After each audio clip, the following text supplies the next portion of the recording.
I didn't want to do it at first, and they've been after me do one for about 2 years. And I thought, well, there's going to be 22,000 people there, so we can throw in some new songs maybe, and everything. But as it turned out, we didn't know. We played all old songs, and they just sort of stared at us. And it was a strange experience, really. It was about 6 months ago when Ricky Nelson died in that plane crash in 1985. Everyone thought he was broke. His divorce cost $1 million. He owed money everywhere. His kids were about to inherit nothing but debt. Then his brother found a will hidden away. And lawyers discovered something shocking. Record companies had been stealing from him for decades. What happened next turned his 4 children into millionaires. The settlement numbers were so big the judge couldn't believe it. But there was one son who got nothing. And the reason why will make your jaw drop. Ricky Nelson was born on May 8, 1940 in Teen, New Jersey. But he wasn't just any kid. His father, A.Z. Nelson, led a big band. His mother, Harriet Hilliard, was already a movie actress. From the very beginning, Ricky's life was public. By the time he was still in diapers, his family's radio show, The Adventures of A.Z. and Harriet, was already famous across America. Instead of growing up in quiet suburbia, Ricky grew up in recording studios and sound stages. Family dinners could turn into rehearsals. Vacations sometimes turned into scripts. It was like living inside a permanent spotlight where everything felt scripted, even the ordinary moments. When Ricky was just 8 years old in 1949, he joined the radio show alongside his brother David. While most boys his age were trading baseball cards or riding bikes, Ricky was memorizing lines and cashing paychecks. He became a star before he even hit double digits. Audiences love his natural delivery, and by age 10, he was already a household name. But fame came at a price. There were no birthday parties with classmates, no sports teams, just lights, cameras, and responsibility. Ricky didn't really get to be a kid. His playground was a studio. His childhood, in many ways, was sacrificed for the family brand. In 1941, the family moved to Los Angeles and settled into a charming green and white Cape Cod colonial at 1822 Camino Pauro. That house wasn't just a home. It became the face of American television. It appeared in countless episodes of the show, becoming one of the most iconic homes in pop culture. Fans even drove by just to get a glimpse. But inside those walls, it was a business. Scripts were written there. Rehearsals happened in the living room. A.Z. ran the operation like a tight ship. And the kids were part of the crew. Their real lives were inseparable from their on-screen characters. This blend of fiction and reality made the show wildly successful, but blurred the lines for Ricky. What was real and what was for show?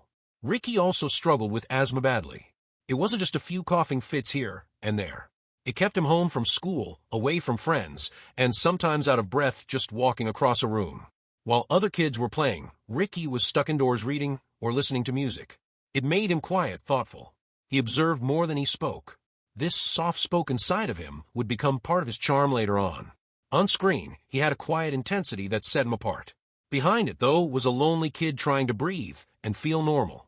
When the radio show began in 1944, A.Z. and Harriet hired actors to play their sons. But Ricky and David didn't like that. They wanted to play themselves, and they pushed for it. By 1949, they were starring in the show as themselves. This hadn't really been done before. It was a strange mix of real family life turned into entertainment.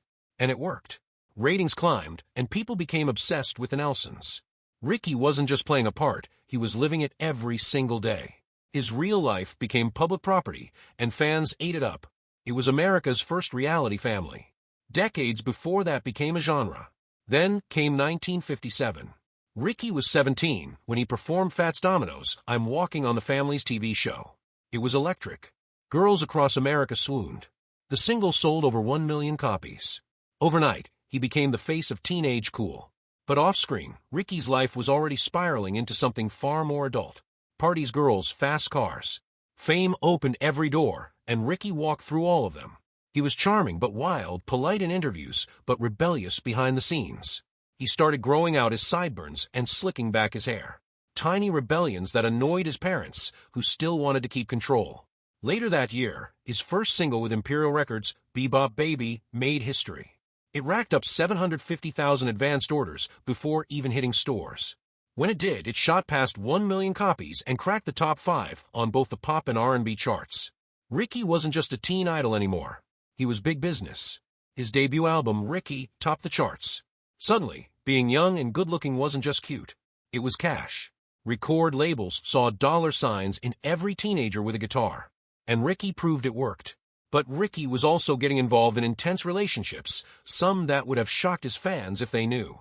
One of them was with Marian Gaba, who played his girlfriend on TV. Off-screen, things were steamy. Ricky later admitted they would neck for hours, which in the 1950s was a scandal waiting to happen.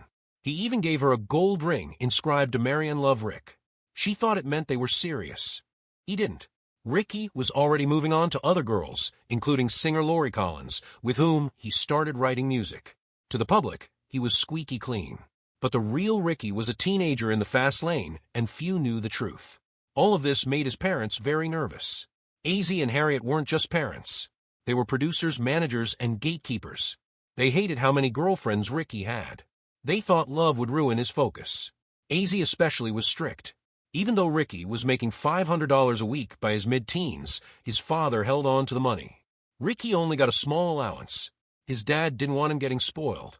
That control extended to his personal life, too. Rumors of engagements were crushed. Serious relationships were discouraged. But Ricky, already used to fame and pressure, began to rebel.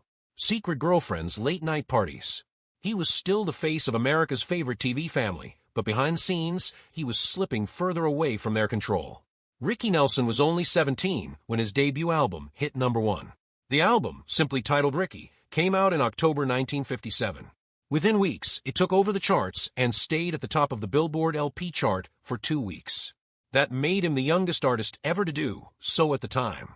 But this wasn't just a case of a teenager singing catchy tunes. Ricky was already a star on television thanks to the adventures of AZ and Harriet, one of the most watched shows in America. Every week, millions saw him not just act but sing. While other stars like Elvis ruled the radio, Ricky was ruling the living room and the airwaves. Songs like Bop Baby and Have I Told You Lately That I Love You were already climbing the charts before the album was even out. His success wasn't a coincidence. It was a system. That system had a mastermind behind it, his father, AZ Nelson. As producer of their family's TV show, AZ saw an opportunity nobody else had. At the end of each episode, Ricky would perform a brand new song. This wasn't just cute, it was genius. 10 million people were tuning in each week. The exposure was massive. When Ricky sang I'm Walking on the Show in April 1957, the song jumped to #4 on the charts. Its B-side, A Teenager's Romance, climbed even higher to #2. That kind of impact was unheard of. AZ made sure Ricky's songs were baked into the storyline, and he kept a tight grip on where Ricky appeared. He wouldn't even let him go on the Ed Sullivan Show. Why share the spotlight when they could keep all the attention for themselves?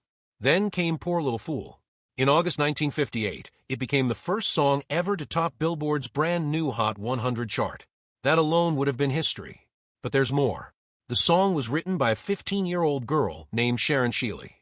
Ricky recorded it reluctantly. It wasn't even supposed to be a single, but radio stations loved it. Imperial Records ignored Ricky's protests and released it. It shot to #1, stayed there for 2 weeks, and crossed into country and R&B charts, too. That moment cemented Ricky's place in music forever. His estate still earns money from it. The song has been covered many times. But no one else can ever be first on the Hot 100. That's Ricky's title for life.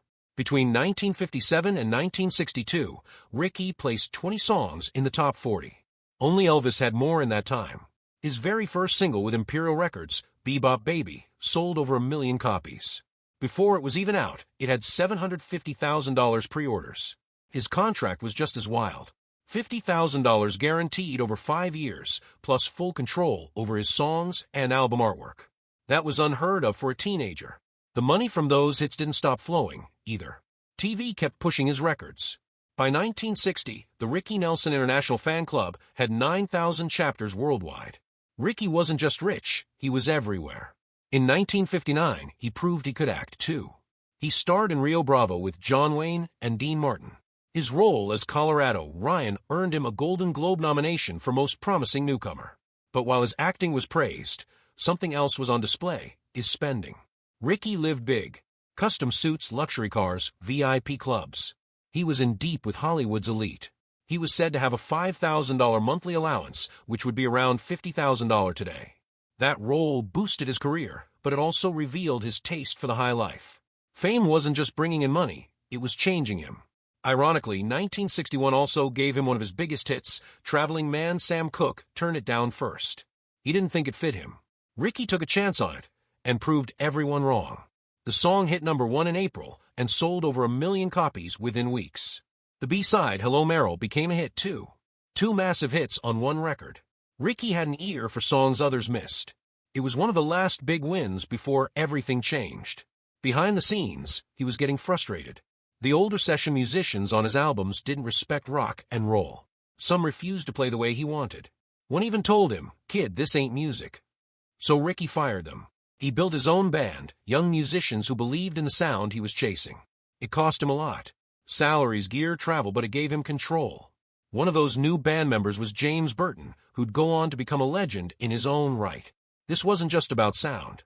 It was about respect. Ricky was done being treated like a puppet, but no amount of control could stop what came next.